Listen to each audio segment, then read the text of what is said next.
There's something sitting in your garage right now. You paid for it. You'll pay for it again in 3 years. And again after that.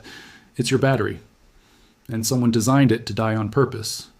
But here's what they never told you. Over 100 years ago, one of the greatest inventors in American history built a battery so indestructible and so chemically simple that it threatened to wipe out an entire industry's recurring revenue. So that industry made sure you'd never hear about it.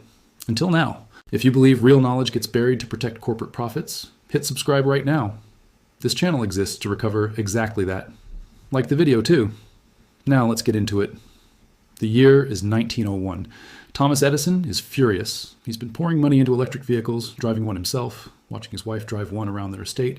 Every single time, the battery kills the dream. It corrodes, dies in winter, dies in summer, dies if you look at it wrong. Edison despised lead acid with the kind of personal hatred most men reserve for their worst enemies. So he did what Edison always did. He set out to destroy it by building something better. What followed was one of the most obsessive research campaigns in American invention history. Edison and a full team of chemists ran somewhere between 50,000 and 60,000 individual experiments. He tested cobalt, copper oxide, silver, zinc in 11 configurations. Every single time he came back to the same two materials, nickel and iron submerged in potassium hydroxide, dissolved in distilled water. Because that combination did something none of the others could, it simply refused to fail. On July 31st, 1901, Edison filed U.S. patent 678,722, the nickel-iron alkaline storage battery. The world called it the Edison Cell. Mining companies bought them because underground acid fumes destroyed lead acid in months. The Edison Cell didn't care. The Pennsylvania Railroad installed them in 1912, and maintenance logs document those same original cells still operating decades later. Not rebuilt, not replaced. The exact same cells, 60, 70, sometimes 80 years of continuous service. Let that sink in. The reason is chemistry. When a lead-acid battery cycles, the active material on the plates slowly crystallizes into a form that can never recover. Every cycle, a small percentage is permanently lost. After 500 cycles, less than 2 years in a daily solar system, your battery has lost nearly half its capacity. After 1,000, it's dead. This isn't a cheap battery problem. It's a flaw in the chemistry itself, and it affects every lead-acid battery ever made. The Edison Cell works completely differently. The potassium hydroxide electrolyte doesn't trigger crystallization. When the battery discharges, the plate materials convert into loose, gel-like compounds. When you charge it, those compounds dissolve right back. No residue, no degradation. The plates don't wear out. The chemistry resets, cycle after cycle, decade after decade. The only maintenance is refreshing the electrolyte every 10 to 15 years, about as complicated as filling a water pitcher. You can drain it flat, overcharge it, freeze it, leave it sitting for 6 months. It comes back every time, so why doesn't everyone have one? In 1972, the company that had acquired Edison's battery line shut down U.S. production entirely. The official reason was manufacturing cost. The real reason, according to engineers who worked there, was simple math. A battery someone buys once in their lifetime cannot generate quarterly earnings growth. It cannot expire on schedule. An industry built on planned obsolescence cannot tolerate a product that refuses to become obsolete. The factories were dismantled. The knowledge scattered. Within a generation, the Edison Cell had vanished from American awareness, surviving only in Amish workshops in Ohio and Pennsylvania, in the hands of retired railroad engineers, and in the notebooks of off-grid homesteaders who never stopped using them. Now here's where this gets exciting. The patents are expired. The chemistry is public domain, and the materials cost less than a dinner out. 3 ingredients, nickel on the positive plate, iron on the negative plate, potassium hydroxide dissolved in distilled water as the electrolyte. No lead, no lithium, no rare earth metals. Nothing toxic, nothing that catches fire. The only byproduct during charging is a tiny amount of hydrogen. A cracked window handles it completely. Here's how a 4-cell bank comes together. 4 wide-mouth glass jars, half-gallon size. Cut nickel sheet into plates roughly 3 by 5 inches, same size for iron.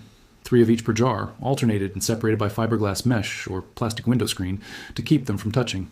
Wire all nickel plates together as one terminal, all iron plates together as the other.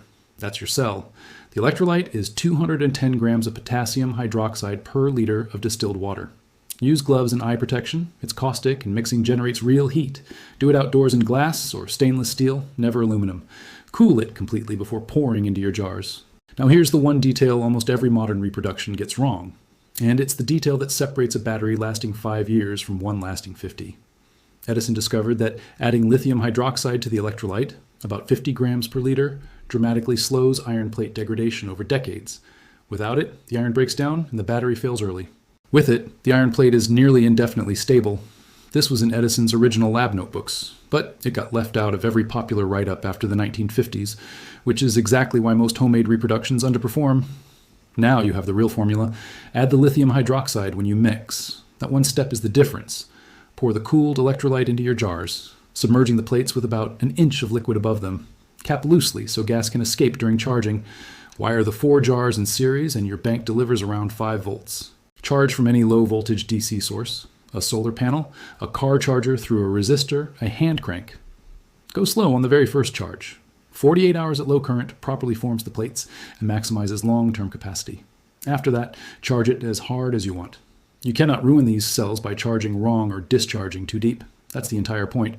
When the grid goes down, when the storm hits, you flip a switch and you have light, phone power, refrigeration, a radio. And when capacity finally drops decades from now, the fix is 20 minutes. Pour out the electrolyte, rinse with distilled water, mix fresh solution. The plates are still good. You just gave the battery another 30 to 40 years. The honest comparison, Edison cells are less efficient than lithium, about 65% round trip versus 95%, in a grid-tied system that matters. In a solar or wind system where energy has no per unit cost, total lifetime output is the only number that counts. A lithium battery at 95% that dies in 10 years delivers less total energy than an Edison cell at 65% running for 100. The math isn't even close. Yes, it's heavier. That matters in phones and electric cars. It does not matter for a backup system sitting on a shelf in your basement. The reason this technology isn't in every home isn't because it's inferior. It's because it's too good. A product that works for 100 years and maintains itself with hardware store materials permanently kills a revenue stream built on replacement cycles. So it was quietly walked off the stage, and a generation grew up not knowing it had ever existed. But the knowledge survived. In Amish workshops, in railroad maintenance logs, in original patent filings sitting in the National Archives right now. When you build your Edison cell bank, you're picking up something that was deliberately placed out of your reach. You're proving that a technology built to last will last. That it disappeared not because of performance, but because of profitability. That's not a conspiracy theory. That's a business decision made in rooms you weren't invited into, about a product that should have been yours all along. So tell me, are you going to build this? And if you do, glass jars the way Edison used, or food-grade plastic for convenience? Drop your answer in the comments. I read everyone. Subscribe and stay close. The next video covers a wood stove design from 1847 that heats a 2-story farmhouse on almost nothing, found in a builder's notebook, and once you see how it works, you'll never look at a modern furnace the same way again. Share this one with someone who needs to hear it. The algorithm buries things too. Help this one survive.